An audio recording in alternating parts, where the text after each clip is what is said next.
कैसा पावन सुहावन समय आज है, आप आए अतिथियों के सरताज है। देव की भांति पूजन करें आज हम, स्वागतम स्वागतम स्वागतम स्वागतम। सभी को मेरा नमस्कार प्रणाम। मैं एमएस केसरी पब्लिकेशन की संस्थापिका मुस्कान केसरी आप तमाम आमंत्रित स्वरों के साथ तमाम श्रोतागण का भी स्वागत एवं अभिनंदन करती हूँ। नमस्ते। इस नव वर्ष की आप सभी को पहले तो हार्दिक हार्दिक बधाइयां। और इस नव वर्ष में एमएस केसरी पब्लिकेशन द्वारा 2 दिवसीय कार्यक्रम का आयोजन किया गया। कल 5 जनवरी को तमाम आमंत्रित स्वरों ने अपनी कविताओं के माध्यम से कार्यक्रम में चार चांद लगाया था। उम्मीद है आज की भी इस भव्य काव्य गोष्ठी में हमारे तमाम आमंत्रित स्वर अपने स्वरों से कार्यक्रम को यादगार भी बनाएंगे और चार चांद भी लगाएंगे। चलिए बिना समय गवाए इस कार्यक्रम का शुभ आरंभ करने के लिए मैं एक युवा साथी को आमंत्रित करना चाहूंगी। तो मैं बड़े ही सम्मान से सादा आमंत्रित करती हूँ कुश कुमार साहू जी को। आदरणीय, आपका मंच पे बहुत बहुत स्वागत है। आप अपने शब्दों के माध्यम से आज के काव्य गोष्ठी का शुभारंभ करें। सर्वप्रथम इस मंच के संस्थापिका सुश्री आदरणीय मुस्कान केसरी जी को मेरा सादर प्रणाम। साथ ही साथ हमारे मंच में उपस्थित समस्त साहित्यकारों, कवियों, आप सभी के पावन चरणों में मेरा सादर प्रणाम और सुन रहे समस्त श्रोताओं के पावन चरणों में मेरा सादर प्रणाम। आज का मेरा कविता है, शीर्षक है नैतिक शिक्षा, जी जो आप सभी के बीच प्रस्तुत करने जा रहा हूँ। गुड़िया बोली चल मेरे भैया, हम भी पढ़ने जाएंगे। गुड़िया बोली चल मेरे भैया, हम भी पढ़ने जाएंगे। पकड़ो अपना कापी बस्ता, स्कूल में नाम लिखाएंगे। सबसे पहले नैतिक शिक्षा, पहले सीखेंगे नैतिक शिक्षा, संस्कारवान बन जाएंगे। सदाचार व्यवहार अपना कर सदाचारी कहलाएंगे। सदाचार व्यवहार अपना कर सदाचारी कहलाएंगे। ब्रह्म मुहूर्त में माँ शारदे और प्रभु का ध्यान लगाएंगे। सोकर उठते ही सबसे पहले धरती माँ को शीश झुकाएंगे। माता पिता और बड़े जनों से, माता पिता और बड़े जनों से चिरायु का आशीष पाएंगे। प्रातः वंदन और अभिनंदन से दिन को शुभ बनाएंगे। प्रातः वंदन और अभिनंदन से दिन को शुभ बनाएंगे। नित्य क्रिया से होकर निवृत्त स्नान करने जाएंगे। नाक कान आँख दांतों और बालों को हम चमकाएंगे। सुबह भोजन से पहले, सुबह भोजन से पहले प्रभु को भोग लगाएंगे। अल्प आहार करके तन मन को हम तंदुरुस्त बनाएंगे। अल्प आहार करके तन मन को हम तंदुरुस्त बनाएंगे। सात्विक भोजन का सेवन से तेज बुद्धि हम पाएंगे। कंद मूल फल का खा कर के हम सतो गुण बढ़ाएंगे। सही समय पर स्कूल पहुंचकर, सही समय पर स्कूल पहुंचकर प्रार्थना सभा में जाएंगे। ध्यान लगाकर पढ़ और सुनकर अक्षर ज्ञान बढ़ाएंगे।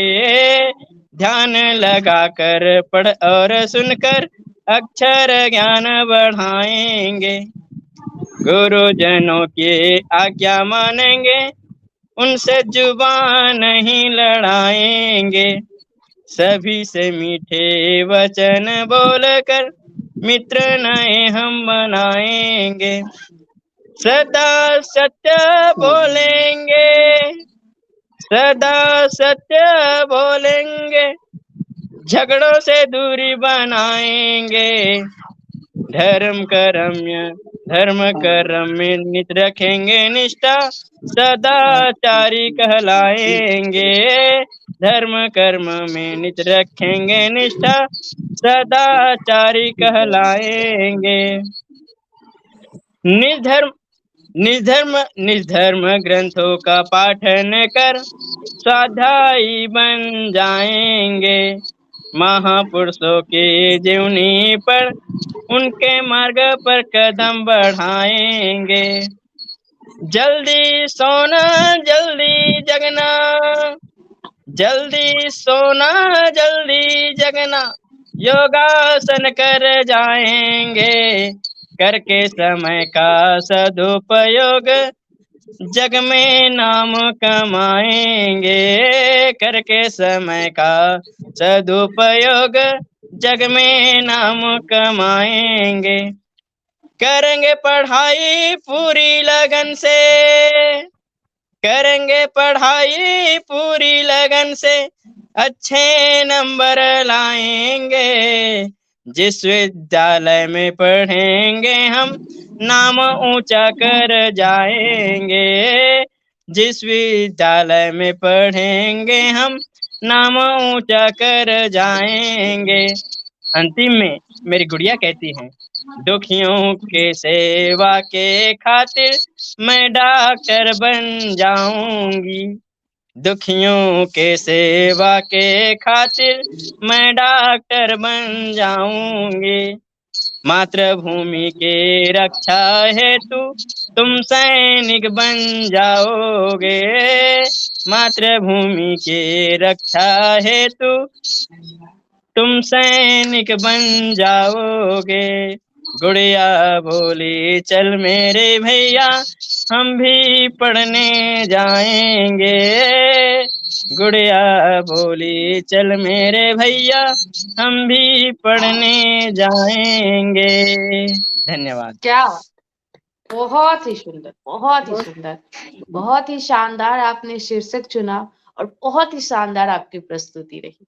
आपके शीर्षक से ही एक नई ऊर्जा मिल रही थी युवाओं को। आपने जिस तरह से प्रोत्साहित किया है, कैसा एक विद्यार्थी का आचरण होना चाहिए, कैसे उसे लक्ष्य तय करना है, कैसे उसे चलना है, क्या-क्या उसे करना चाहिए, कैसे उसे भोजन करना चाहिए, जो हम लोगों को डाइट अगर हम लोग फॉलो करते हैं तो स्वस्थ भी रहेंगे और फास्ट फूड से भी बचना है। मतलब हर एक विषयों का आपने चयन किया, हर एक पहलू को रखा अपनी कविता में और अंत में आपने जो अपनी गुड़िया के माध्यम से बताया कि एक बच्चे को कह रहे हैं कि वो बच्चे डॉक्टर बनना चाहते हैं ताकि गरीबों की सेवा हो सके। वो मातृभूमि की सेवा करने के लिए सैनिक बनना चाहते हैं। तो एक समर्पण का भाव भी आपके कविता में दर्शाया गया है, तो बहुत ही लाजवाब कविता। तो चलिए, इतनी बेहतरीन कविता से इस कार्यक्रम का शुभारंभ हो चुका है। तो इस कार्यक्रम के शुभारंभ करने के लिए मैं तहे दिल से धन्यवाद करती हूँ कुश कुमार साहू जी का। और उन्होंने इतनी लाजवाब कविताएं सुनाई हैं, तो आप लोगों का भी मन कर रहा होगा कि और कविताएं सुने। तो चलिए, आप लोगों के ही डिमांड पे हम लोग अपने क्रमांक को थोड़ा आगे बढ़ाते हैं और चलते हैं मध्य प्रदेश की तरफ। मध्य प्रदेश से हमारे बीच इतनी प्यारी कवित्री लेखिका जुड़ी हैं, जिनके हर कविता में एक मुस्कुराहट होती है, एक प्यारा सा संदेश होता है और उनकी कविताओं को सुनने के बाद हर कोई आनंदमय हो जाता है। जी हाँ, मैं बात कर रही हूँ आदरणीय सरोज लता सोनी जी का। आदरणीय, आपका मंच पे बहुत-बहुत स्वागत है। आप अपनी कविताओं के माध्यम से सबके चेहरे पे मुस्कुराहट ले आए। नमस्ते, सभी को सादर नमस्ते। आदरणीय मुस्कान जी, आपकी संचालन को सुनकर तो मन इतना प्रसन्न कर देती है कि जिस लायक हम होते नहीं उस लायक बना देती है। बहुत-बहुत धन्यवाद। बहुत अच्छा संचालन करती हैं और आज बहुत दिनों बाद अपन मिल रहे हैं। एक बार पुनः सभी को हार्दिक शुभकामनाएं नववर्ष की। और जैसा कि अभी वंदे मातरम बहुत विवाद में चल रहा था, तो मैंने वंदे मातरम पर ही अपनी कविता रची है, मैं सुनाना चाहूंगी। इससे पहले 4 लाइन मैं मुक्तक की पढ़ना। भारत के रग रग में बसता, भारत के रग रग में बसता, वीरों को भरता है दम, वीरों को भरता है दम, हो भारती के लाल गर तुम, तो बोलो वंदे मातरम, तो बोलो वंदे मातरम, हो भारती के लाल अगर तुम, तो बोलो वंदे मातरम, बोलो वंदे मातरम। जब जन्मभूमि भी यही, जब जन्मभूमि भी यही और कर्म भूमि भी यही, फिर भारतीय कहने में क्यों शर्म तुमको रही, फिर भारतीय कहने में क्यों शर्म तुमको रही। घर भाई कहते हो अपने को, घर भाई कहते हो अपने को, तो कह दो वंदे मातरम, कह दो भारत माता की जय, कह दो वंदे मातरम। अब मैं अपनी कविता पढ़ाती हूँ। वंदे मातरम, वंदे मातरम, वंदे मातरम, वंदे मातरम गाओ देश की शान निराली है। सुजलम सुफलम सस्य श्यामलम, सुजलम सुफलम सस्य धरा, चहुदिस हरियाली है। सुजलम सुफलम सस्य श्यामलम, सस्य श्यामला, चहुदिस हरियाली है। वंदे मातरम गाओ देश की शान निराली है, शान निराली है देश की आन निराली है। वंदे मातरम गाओ देश की शान निराली है।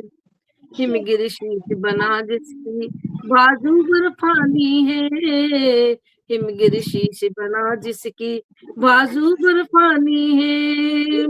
रक्त धमनियों से बहती सरिता मतवाली है, रक्त धमनियों से बहती सरिता मतवाली है।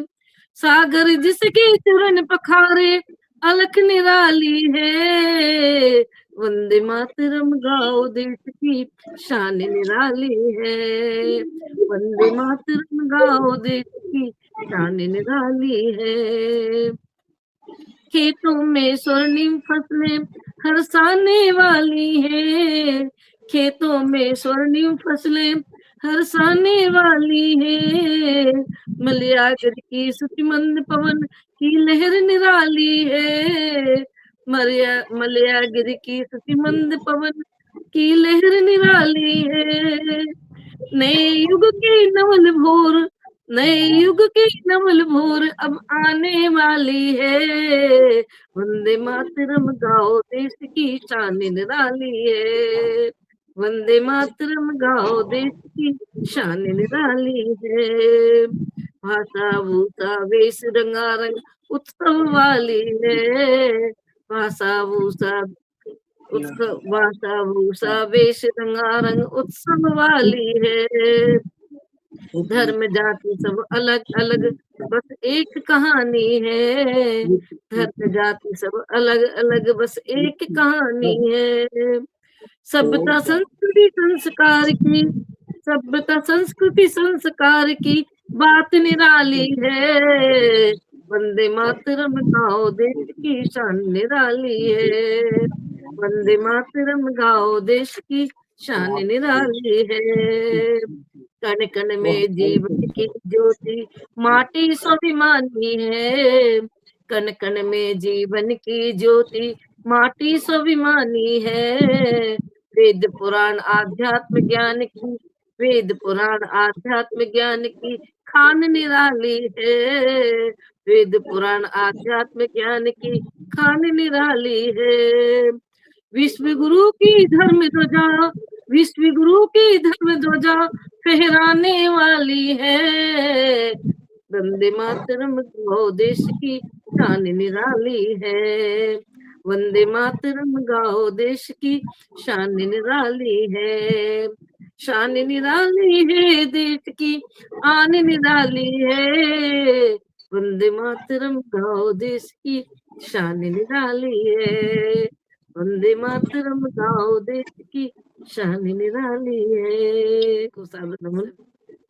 क्या बात है, बहुत ही सुंदर प्यारा सा संदेश। बिल्कुल हम सभी इंसान हैं, भले हम लोग जाति धर्म के नाम पे हम लोग बट जाते हैं, लेकिन इंसानियत का राष्ट्र के प्रति जो प्यार है, वो सभी का एक समान ही होता है। वो कहते हैं ना कि सभी के अंदर राष्ट्र के प्रति एक समर्पण है, एक प्यार है, बस दर्शाने का तरीका अलग-अलग है।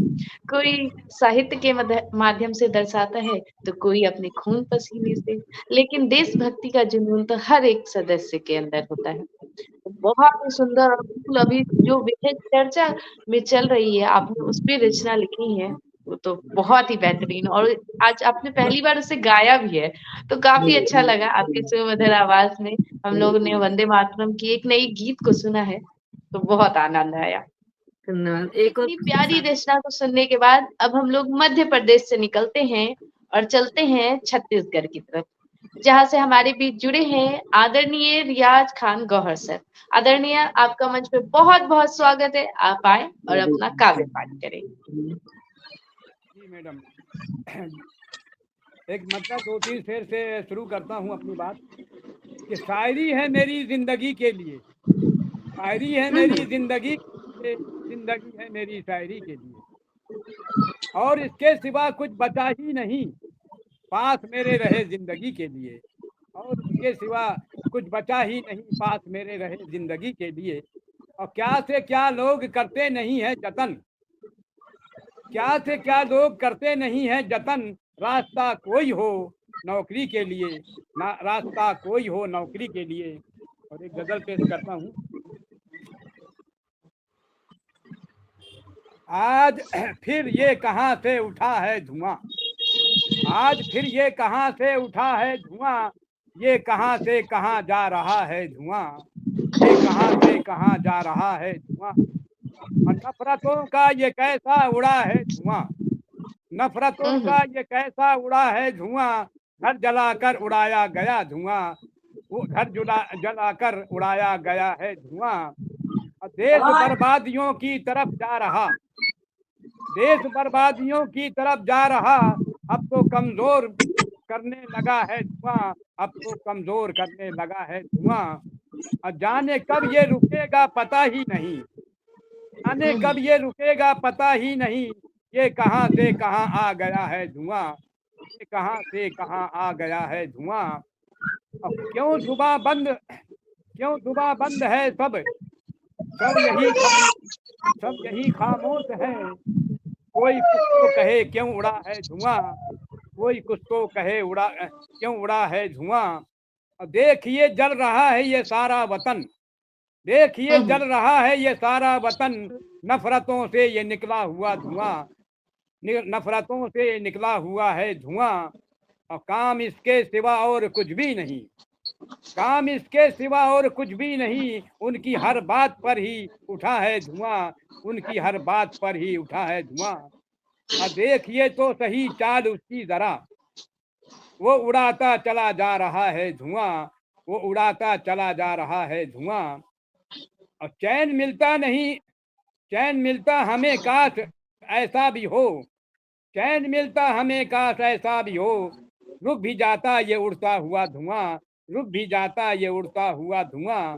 और मकतार्ज है, जड़ जड़ तो गौहर सियासत में है इसकी छुपी, जड़ तो गौहर सियासत में इसकी है छुपी, हर तरफ ही नजर आ रहा है धुआं, हर तरफ नजर आ रहा है धुआं। आज फिर ये कहाँ से उठा है धुआं, ये कहाँ से कहाँ जा रहा है धुआं।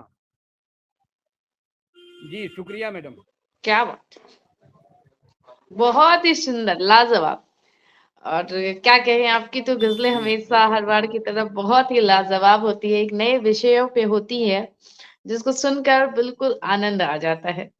तो कहते हैं ना कि हर कोई भी अगर कार्यक्रम होता है या कोई भी व्यंजन घर में बनता है तो कुछ विशेष रखा जाता है। तो वैसे ही हमारी इस बेहतरीन से महफिल में आप एक ऐसी ही व्यंजन है, एक ऐसे ही सितारे हैं जिनके बिना लगता है कि यह कार्यक्रम अधूरा-सा है।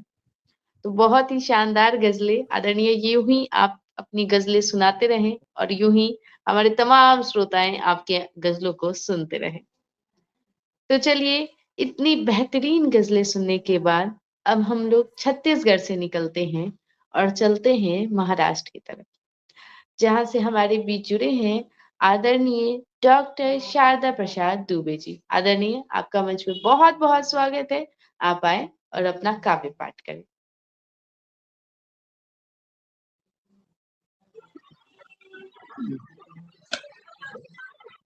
नमस्कार, समृद्धशाली मंच को कोटि कोटि प्रणाम करता हूँ और मुस्कान केसरी को बहुत बहुत धन्यवाद देता हूँ। इन्होंने नवांकुरों को जितना हो सकता है उतना प्रोत्साहित करती हैं, उन्हें आगे बढ़ाती हैं।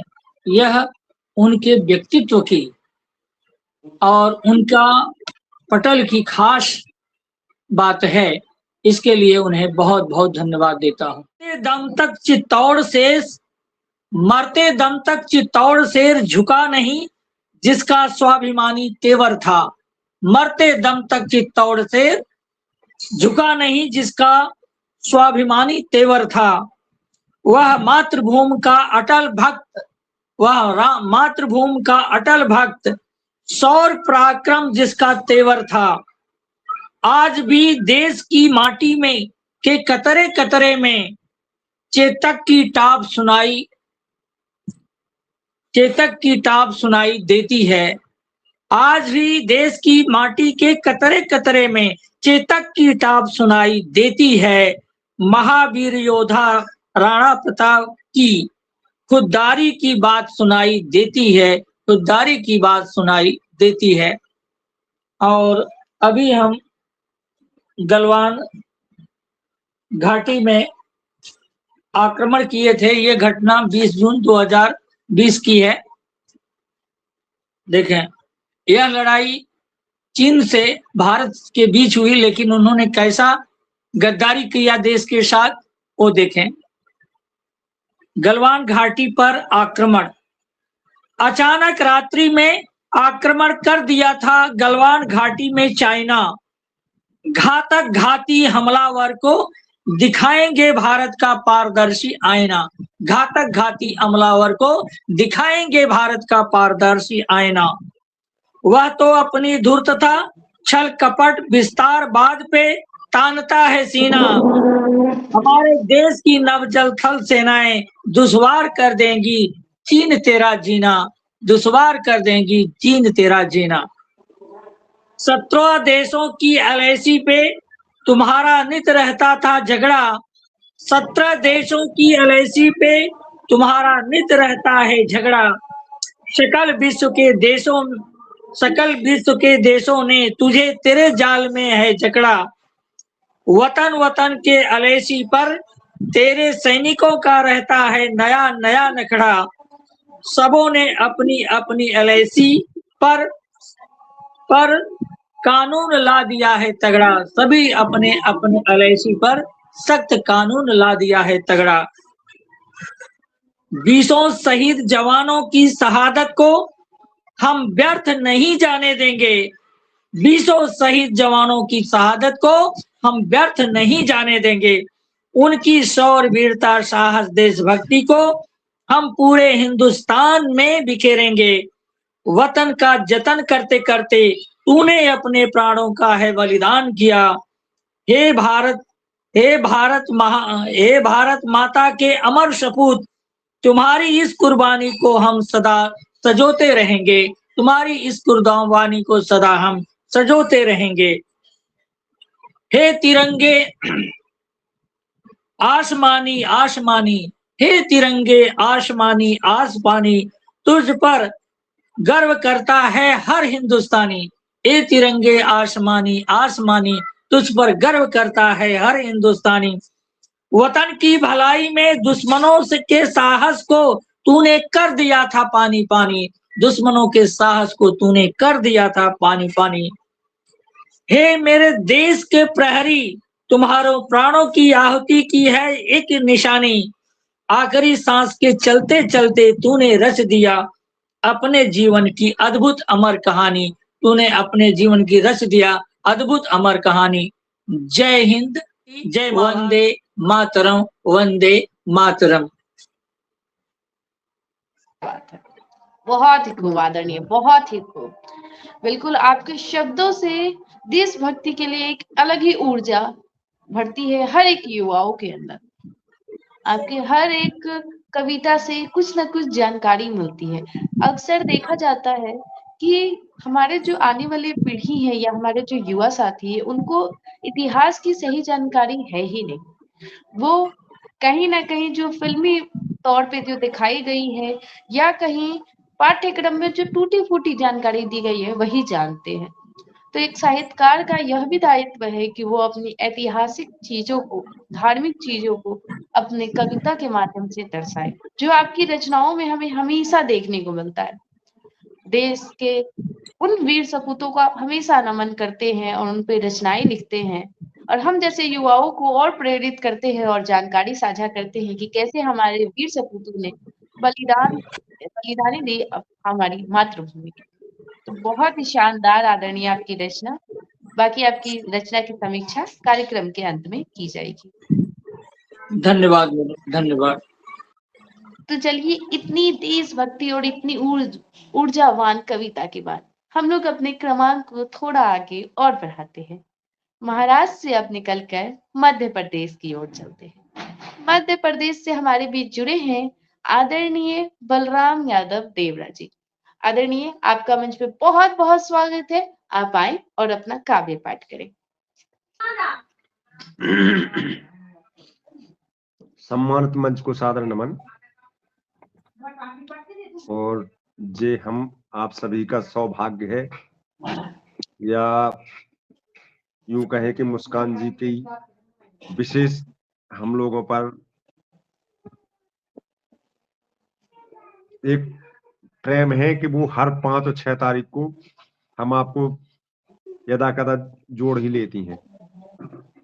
चलिए, बहुत बहुत बधाई की बात है। संग गणेश का बंधन सत सत बार, और लोग मुझे भी कभी कहें दया दृष्टि दो डार। मतलब आज की कवियों में कवि कितने प्रकार के हैं, मैं खूब सुना रहा हूँ। अब पता नहीं कि लोग कैसे कवि बन जाते, मैं तो आज तक कुछ नहीं बन पाया। इसलिए मैं माँ भगवती और भगवान गणेश से निवेदन कर रहा हूँ कि मैं भी, मुझ पर भी कृपा कर दो, मैं भी कुछ ऐसा बन जाऊं।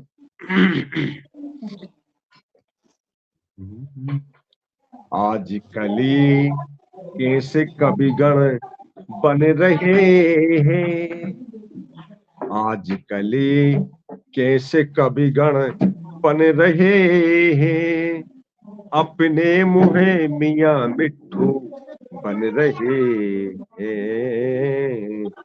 आज कली इनके तो आगे कुछ ना तुलसीदास हैं, जो आज के कवि हैं, इनके तो आगे कुछ ना तुलसीदास जी, ना रहीमन ना कबीरा सूरदास जी। मतलब इतने विद्वान कवि हैं आज के समय में, इनके तो आगे कुछ ना तुलसीदास जी, न रहीमन न कबीरा सूरदास जी। केशव कवि बरस आगे तन रहे हैं, अपने मुहे मियाँ मिट्ठू बन रहे हैं। और काली है घर वाली, काली घर वाली के कालिदास हैं, काली घर वाली के कालिदास हैं। कुछ विद्या बासपति भी, कुछ काली घर वाली के कालिदास हैं, उनको सुन करके मेरा मन उदास है। कुछ विद्या वाचस्पति भी बन रहे हैं, लोग अपने आप को विद्या वाचस्पति बन लिख रहे हैं। कुछ विद्या वाचस्पति बन रहे हैं, अपने मुहे मियाँ मिट्ठू बन रहे हैं।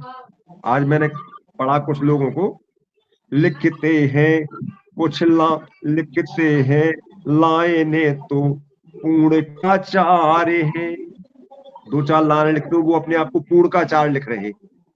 लिख लेते लाइनें तो पूर्ण का चार है, कुछ कवि कुछ महाकवि जी होशियार है, सब अपने मन से कविगण बन रहे हैं। भाई अगर कोई उपाधि दे तो ठीक है, लेकिन सभी लोग अपने आप को कवि लिखते हैं, मैं फलाना कवि, मैं ढकाना कवि। कुछ अपने मन से कविगण बन रहे हैं, अपने मोहे मियां मिट्ठू बन रहे हैं। और मैंने और भी सुना है, कुछ बादे साहे तो कोई सम्राट है, कुछ बादे साहे तो कोई सम्राट है, सब देवा मिले इनका 12 बाट है। शब्दों का मेल भी नहीं है, वो सम्राट बने हैं। ना जाने कैसे मन में तन रहे हैं, अपने मोहे मियां मिट्ठू बन रहे हैं। आप सबको नमन है। दृष्टा के लिए माफी चाहता हूँ, क्योंकि अपने इस मंच पे ऐसे कवि नहीं है जिनके लिए मैंने ये लिखा है। नहीं, बहुत सुंदर आदरणीय, आपकी तो आवाज ही इतनी मधुर है कि क्या कहा जाए। तो आप जब भी कविताएं सुनाते हैं हम सभी खो जाते हैं, तो कभी भी ऐसा लगता नहीं कि आप किसी के विरोध में कह रहे हैं। आपकी हर रचना हम सभी को प्रेरित करती है और हम सभी व्याकुल होते हैं कि आखिर इस बार आप हम सभी के नाम से क्या रचना लिखने वाली है, या आज आप किस विषय पे कविता सुनाने वाले हैं, क्योंकि आपकी हर एक प्रस्तुति लाजवाब होती है। बाकी आपकी अभी की रचना की समीक्षा आदरणीय मोहन सर करेंगे। तो चलिए, इतनी बेहतरीन रचना सुनने के बाद अब हम लोग अपने क्रमांक को थोड़ा और आगे बढ़ाते हैं और बिल्कुल एक छंदों के कह सकते हैं बादशाह जो बनने के क्रम में है। बिल्कुल आप लोग समझ चुके होंगे मैं किन्हें बुलाने वाली हूँ, फिर भी मैं आमंत्रित कर देती हूँ। मैं बड़े ही सम्मान से सादर आमंत्रित करती हूँ आदरणीय विशाल जैन सर का। आदरणीय, आपका मंच पर बहुत बहुत स्वागत है। आप आए और अपना काव्य पाठ करें। बहुत बहुत धन्यवाद मैम। सर्वप्रथम माँ शारदे के चरणों में नमन करते हुए मंचस्थ समस्त मनीषी कवियों को प्रणाम करता हूँ और न चाहता हूँ MM केसरी पब्लिकेशन का, जो हमें प्रतिमा है इतना सुंदर मंच प्रदान करते हैं और साहित्य के क्षेत्र में कुछ करने के लिए प्रेरित करती है और हमेशा ही कुछ अच्छा करने के लिए हमें प्रेरणा मिलती रहती है। जैसे कि अभी बड़े भाई बलराम यादव जी ने कहा कि कवि बन जाते हैं, तो कैसे कवि बनते हैं, चंद पंक्तियों से अपने कविता पाठ का शुभारंभ करूंगा। उसके बाद एक गीत कि लेखन का है शौक हमारा, लेखन का है शौक हमारा, करें कलम से प्रीत, और मन को दे आराम हमेशा रचना सर्जन रीत, और भाव दबे हैं अंतस में जो शब्द सजाए गीत, और कागज की शोभा को गढ़ते बन जाएंगे मीत, और तन को भी आराम बढ़ा दे सुंदर हो संगीत, तन को भी आराम बढ़ा दे सुंदर हो संगीत, और छंद विदा लगती है प्यारी मात्रा गणना जीत, और शब्दों का नित भेद समझना समय बताए जाएगा बीत, और वर्तमान को लिखते हैं अब भूले नहीं अतीत। अब एक छोटा सा गीत जो रोला छंद मुक्तक पर आधारित है, और जैसे कि अभी शीत ऋतु चल रही है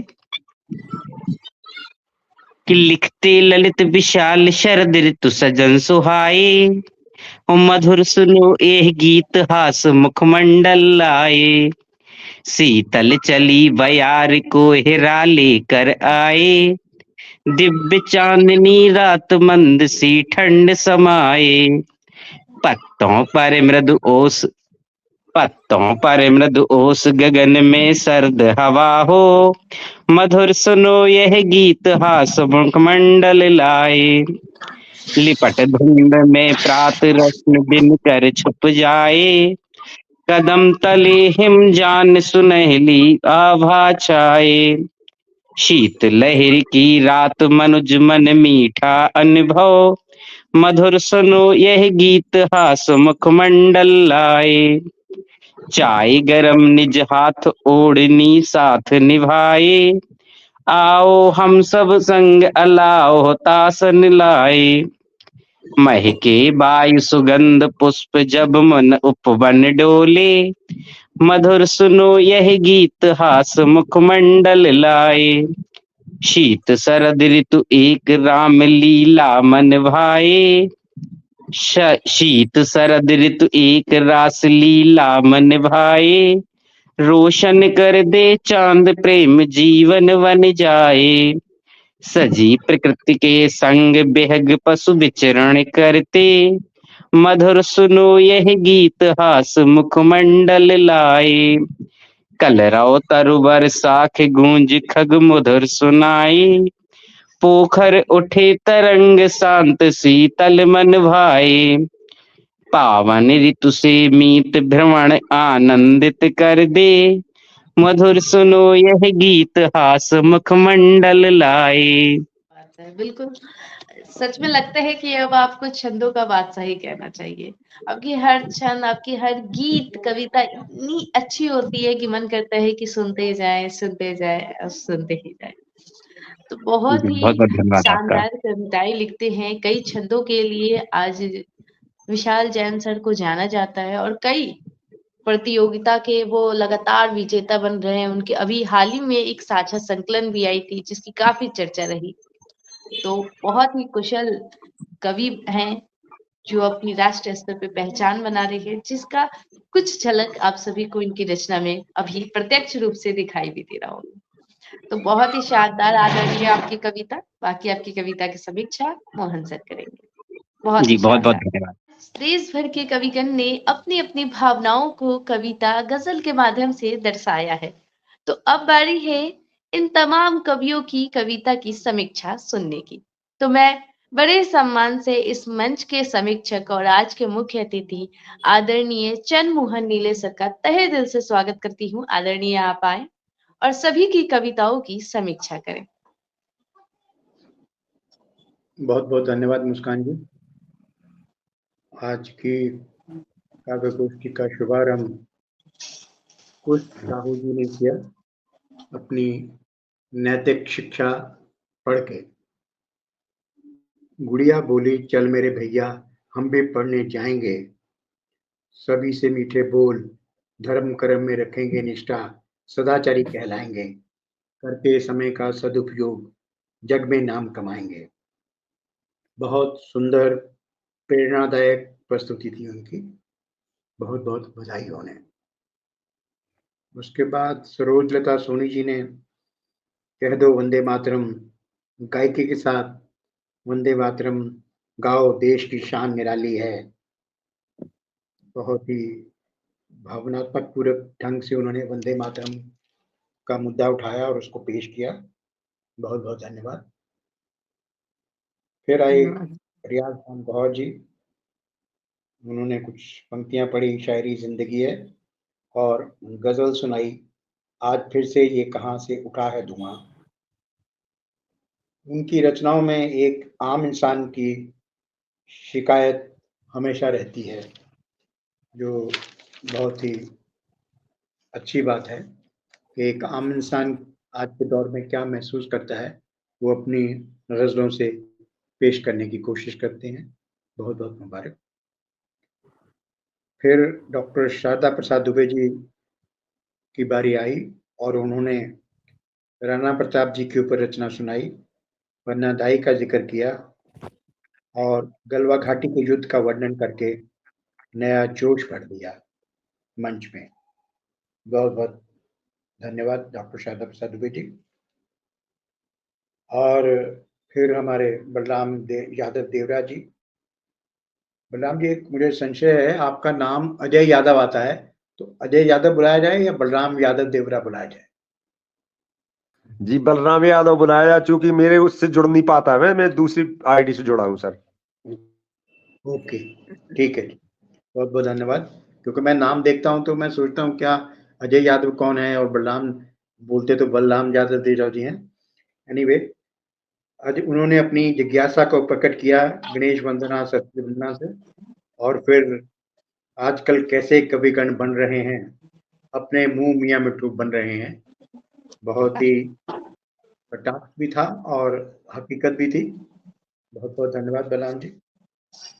विशाल जैन पवा जी ने पेश की रचना लेखन का है शौक हमारा, और रोला शरद चंद के माध्यम से शीत चले बयार ओला लेकर आई। बहुत मौसम का उन्होंने शरद मौसम का वर्णन किया। बहुत बहुत मुबारक सभी को। आज की काव्य गोष्ठी यहाँ तक बहुत ही सुंदर सुफल रही। सबको बहुत बहुत धन्यवाद। और मुस्कान जी अगर इजाजत बहुत दें। बहुत धन्यवाद आदरणीय, इतनी बेहतरीन समीक्षा के लिए। आप सभी के नाम के साथ, उनकी रचनाओं की कुछ पंक्तियों के साथ तमाम कविगण की समीक्षा की है, इसके लिए बहुत बहुत धन्यवाद। अब मैं चाहूंगी हमारे इस मंच के वट वृक्ष से भी अनुरोध करूंगी कि आदरणीय आप अपना भी कुछ रचना हम सभी के बीच रखें, ताकि आपकी रचना से हम लोग कुछ सीख सके और साहित्य के क्षेत्र में और अच्छा लिख सके। जो मजदूरों का शोषण सदियों से चला चलता रहा है और चलता रहेगा, उसके बारे में लिखने की कोशिश की है मैंने। मजदूर के हाथों की लकीरें, मजदूर के हाथों की लकीरें गहरी होती जाती मेहनत से, नहीं बदलती उसकी तकदीर। बदल देता वो नगर का नक्शा, संवरती नहीं फिर कभी क्यों उसकी ही जिंदगी की तस्वीर। दिन रात एक करके मजदूर बड़ी करता गगनचुंबी इमारतें, और बनाता होटल 5 सितारा। डूबा रहता पर हमेशा जाने क्यों बेचारे की किस्मत का तारा। टूटी फूटी झोंपड़ी में गुजर जाता उसके परिवार का जीवन सारा। अपने हाथों से वो बनाकर पूरे करता है दूसरों के सपने। फुटपाथ पे ही तोड़ देते हैं दम, छत के अभाव में उसके अपने। मिलता नहीं कभी जब उसको समय पर उसका मेहनताना, मुश्किल हो जाता है उसके लिए 2 वक्त की रोटी भी फिर कब जुटाना। अपना गांव कस्बा छोड़ के आता है बड़े शहरों में वे थोड़ा पैसा कमाने। भीड़ भाड़ भरी भागती दुनिया में दिन रात पड़ते हैं उसे धक्के खाने। 100 में से एक का नसीब बदल जाता, झोंपड़ी से महल पहुंचने की अपनी कहानी वो इंसान पे रह लिख पाता। पर सबका नहीं होता बुलंद सितारा, रोजी रोटी के चक्कर में फंस जाता है इस मतलबी जहां में मानस बेचारा। क्या बात है, बहुत सुंदर। उससे के लिए निकल ढूंढता फिर वो दारू के नशे का सहारा। डूब जाती है तब उसकी कश्ती मझधार, गिर के फिर नहीं उठ पाता वो दोबारा। सदियों से होता रहा शोषण का शिकार, सुन लो अब कोई उसके दर्द की पुकार। काम नहीं आती है उसकी कोई तदबीर, बद से बदतर होती मजदूर की तकदीर। एक दिन ऐसा आएगा जब वो जागेगा, बेदर्द दबाना उसके पीछे आगे पीछे भागेगा। उस दिन वो ऐसी क्रांति जग में लाएगा, विद्रोह का झंडा अपने हाथ में उठाएगा। छीन कर ले लेगा वो अपना अधिकार, मजदूर के सब्र का मत करो इंतजार। मजदूर के सब्र का मत करो इंतजार। बहुत ही बेहतरीन आदरणीय, बहुत ही बेहतरीन। बहुत बहुत धन्यवाद। अभी दूसरी रचना पेश करता हूँ मैं। जी। आशा के नए पंख। आशा के नए पंख लगाकर, आशा के नए पंख लगाकर नील गगन में मैं उड़ जाऊं। आशा के नए पंख लगाकर नील गगन में मैं उड़ जाऊं। मन ही मन जो सोचा करता करके अब उसको दिखलाऊं। आशा के नए पंख लगाकर नील गगन में मैं उड़ जाऊं। आजाद घूमा बहुत चमन में, अब किसी बंधन में बंध जाऊं। छुड़ा सकूं ना जिससे दामन, प्रीत की उस डोरी से बन जाऊं। आशा के नए पंख लगाकर नील गगन में मैं उड़ जाऊं। देख लिए हैं रंग गुलशन के, देख लिए हैं रंग गुलशन के, रूप नया मैं उसे दिखलाऊं। उड़ूं कभी मैं बन के तितली, बन के भंवरा कभी मंडराऊं।